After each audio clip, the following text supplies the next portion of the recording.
déclaration d'impôt est accessible depuis ce 11 avril et en tant qu'investisseur crypto, il se pourrait qu'il y aurait 2 ou 3 cases à remplir en plus par rapport à avant. Du moins si vous l'avez jamais fait. Évidemment, j'arrive après la guerre, tel un cheveu sur la soupe, telle la cerise sur le gâteau.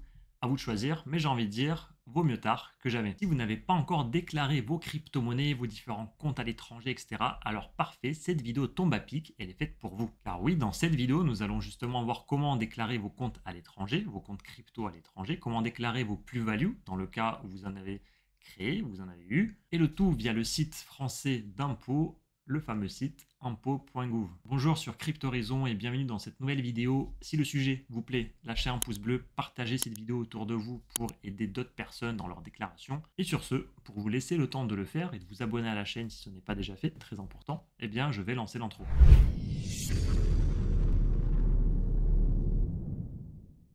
En France, les plus-values sont soumises à ce qu'on appelle l'imposition forfaitaire unique, aussi appelée flat tax de 30%. Cela signifie que seulement la plus-value est imposée. Si vous avez acheté pour 1000 euros de crypto et que vous en avez vendu pour 3000, vous avez réalisé 2000 euros de plus-value. Donc l'impôt sera calculé sur ces 2000 euros. Concernant la déclaration de vos comptes, eh bien c'est très simple. Vous devez déclarer tous vos comptes crypto-monnaies qui sont situés en dehors de la zone euro. Autrement dit, tous les Binance, toutes les plateformes comme Binance, Kraken, Bybit, Crypto.com, Coinbase, KuCoin, Gate.io, Gemini, FTX, etc., etc. Et donc, si vous avez n'importe lequel de ces exchanges, vous allez devoir le déclarer via le formulaire 300 916 bis. Pas de panique, on va le voir juste après. Mais sachez que si vous avez une plateforme, vous allez devoir remplir un formulaire. Si vous en avez 15, vous allez devoir remplir 15 formulaires.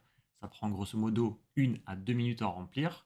Donc ça va, c'est assez rapide. Qu'est-ce que vous encourez dans le cas où vous ne le faites pas? Une amende de 750 euros par compte non déclaré qui peut aller jusqu'à 1500 euros dans le cas où vous avez plus de 50 000 euros dessus. Et s'il s'agit d'une omission ou tout simplement d'un oubli, eh bien vous aurez une amende de 125 euros par compte là aussi. Et très important, il s'agit uniquement des échanges centralisés. Si vous avez des ledgers, des MetaMask ou des wallets comme ça non custodiales, eh bien vous n'avez pas à les déclarer. Eh bien passons à présent à la démonstration en direct. C'est super simple, vous accédez à votre compte impôt.gouv, vous allez dans accéder à la déclaration en ligne, parcourez les différentes étapes, vous faites continuer, suivant, vous remplissez les différents champs en fonction de si vous avez des enfants ou pas. Voilà, c'est propre à chacun. Puis une fois que vous arrivez dans l'étape 3, il faut que vous vous assuriez d'avoir cette case de cocher. Vous cochez toutes les cases que vous devez cocher en plus de celle-ci, vous cliquez sur suivant. Puis dans les déclarations annexes, vous vous assurez de cocher celle-ci. Nous en avons parlé tout à l'heure. Pour les plus-values, il va falloir remplir le formulaire numéro 2086. Donc cochez bien la case en rapport avec celui-ci. Si vous n'en avez pas, eh bien pas la peine. Et pour rappel, comment est-ce qu'on calcule la plus-value et comment est-ce qu'on se l'approprie? Tout simplement en vendant ces crypto-monnaies en monnaie fiat. Les monnaies fiat, c'est tout ce qui est euro, dollar, la livre sterling, etc. De même, si en plus-value vous avez moins de 305 euros, eh bien vous êtes exonéré d'impôt. Un petit tips pour les petits portefeuilles.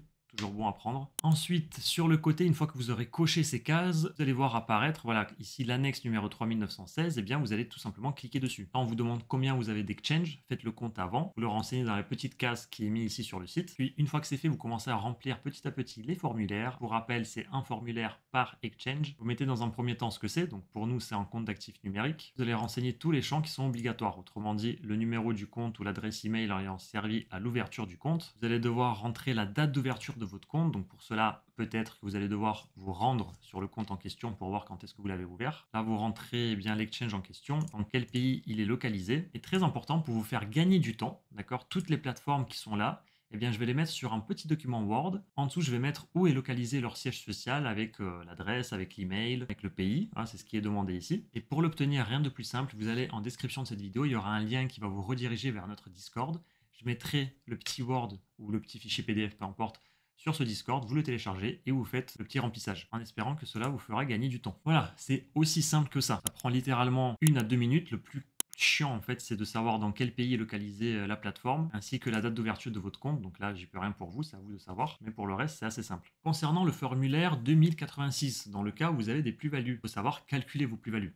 Il y a deux façons de faire. Soit vous êtes dans le cas d'une session complète, et dans ce cas, l'impôt, c'est égal à la valeur de vos ventes moins la valeur d'achat de vos crypto-monnaies fois 0,3, 0,3 représentant les 30% de flat tax. Et pour vous donner un petit exemple, imaginons que vous avez acheté 2 Ethereum à 4000 $, au total, à 4 000 euros. Et vous avez vendu ces 2 Ethereum pour 6 000 euros au total. Cela vous fait donc une plus-value de 2 000 euros. Valeur d'achat 4 000, valeur de vente 6 000. Donc l'impôt c'est 6 000 moins 4 000 fois 0,3. Autrement dit 2 000 fois 0,3. Vous devrez donc payer 600 euros pour cette transaction. Pour rappel, encore une fois, si vous avez converti vos 6 000 euros d'Ethereum en stablecoin, alors vous n'avez rien à payer parce que vous restez en crypto-monnaie. C'est uniquement, et j'insiste dessus, lorsque vous vendez vos cryptos en monnaie fiat comme le dollar, l'euro ou peu importe, quel que soit le pays où vous êtes localisé. Ça, c'est dans le cas d'une session complète. Si vous êtes dans le cas d'une session partielle, c'est différent. Le calcul est légèrement plus compliqué. Impôt égale valeur de vente moins valeur d'achat fois valeur de vente divisée par la valeur globale du portefeuille. Le tout fois 0,3. Reprenons le même exemple. Imaginons que nous avons acheté 2 Ethereum pour un total de 4 000 euros, soit 2 000 euros par Ethereum. Mais imaginons que nous avons acheté également un Bitcoin pour 10 000 euros. Bravo pour la transaction. Quand on sait qu'aujourd'hui, il avoisine plutôt les 65 000 dollars.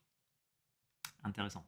Donc 10 000 euros de Bitcoin, 4 000 euros d'Ethereum, on se retrouve avec un total de 14 000 euros dans notre portefeuille dès le début, à l'achat. Imaginons maintenant que Bitcoin prenne 200%, autrement dit son prix a fait en x3, et que Ethereum a pris 75%. Là, ça commence à devenir compliqué, je vais vous mettre les calculs à l'écran. Bien, la valeur totale du portefeuille est de 37 000 euros. 30 000 euros pour Bitcoin et 7 000 euros pour Ethereum. Vous décidez alors de vendre 0,5 Bitcoin et un Ethereum pour un total de 18 000 euros. Bien, voici le calcul que vous devez faire. Je passe les détails, même si vous avez l'explication juste dessus, mais grosso modo, à la fin, vous arrivez à 3 450 euros. Ça, c'est exactement la somme de l'impôt que vous allez devoir payer sur votre transaction. Encore une fois, dans le cas où vous avez vendu votre demi-Bitcoin et votre Ethereum en euros. Pas en stablecoin, en euros. Petite précision, les calculs que nous venons de voir s'appliquent dans le cas du régime fiscal standard, autrement dit le PFU. C'est le régime qui correspond à 99% des investisseurs. Le régime à côté, celui des professionnels. Si vous vous considérez comme professionnel, sachez que votre taux d'imposition est différent et peut monter jusqu'à 66,2%. Posé de 45% pour le taux marginal d'imposition, de 17,2% de cotisation sociale et un potentiel 4% de contribution supplémentaire si vous êtes assujetti à la taxe sur les hauts revenus. Ça, on parle de personnes qui tradent avec des montants de plusieurs centaines de milliers, voire des millions d'euros. Donc pour la plupart des investisseurs, pas d'inquiétude, hein, comme je l'ai dit, 99% des personnes, pour eux, c'est la flat tax des 30% qui s'applique. Mais tout de même, si vous tradez de grosses sommes, encore une fois à hauteur de plusieurs centaines de milliers d'euros, à partir de ce montant-là, le mieux serait d'aller voir un avocat spécialisé dans la fiscalité, parce qu'il y aurait beaucoup de choses à prendre en compte, comme votre fréquence de trading, le montant que vous tradez, dans quel cas, pourquoi, pour qui, comment, ou bref. Et en fonction de tout ça, eh bien, votre taux d'imposition changera. Concernant l'exonération et les cas particuliers. Alors, dans quel cas nous sommes imposables ou non? C'est très simple, lorsque vous convertissez vos crypto-monnaies en fiat. C'est la seule chose imposable, comme nous le montre ce petit tableau récapitulatif trouvé sur cryptost.fr. Pas mal de choses peuvent impacter notre wallet à la hausse comme à la baisse, mais en transaction imposable, comme on peut le voir dans la troisième colonne, il y a uniquement le paiement qui est imposable. Autrement dit, le stacking, les airdrops, les investissements dans les ICO et les IDO sont exonérés d'impôts. Et également les dons pour vos enfants. Et vous pouvez donner jusqu'à 100 000 euros tous les 15 ans, par parent. Vous êtes deux, vous pouvez donner jusqu'à 200 000 euros tous les 15 ans. Évidemment, attention, l'objectif ce n'est pas de donner 100 000 euros, de faire en sorte que l'enfant convertisse cet argent en euros pour que derrière vous le repreniez. Ça, c'est interdit. Et en optimisation fiscale, pour terminer cette vidéo, hein, parce que on en arrive à la fin, eh bien, tout simplement, gardez des stablecoins. Vous voulez vendre vos crypto-monnaies, vendez-les en stablecoin. On a parlé des pertes au début de la vidéo. Sachez que si vous avez des pertes en crypto-monnaie, vous pouvez les déclarer également dans le formulaire 2086, dans la case 3BN. Quelque chose que je ne vous souhaite pas. Voilà pour aujourd'hui. J'espère que cette vidéo vous a plu. Si c'est le cas, merci de lâcher un pouce bleu. C'est vraiment chouette. Vous abonner à la chaîne pour ne pas louper les prochaines vidéos. Sur ce, je vous dis bon courage. Bon courage parce que il va en falloir. Prenez soin de vous, prenez soin de vos proches. Ciao.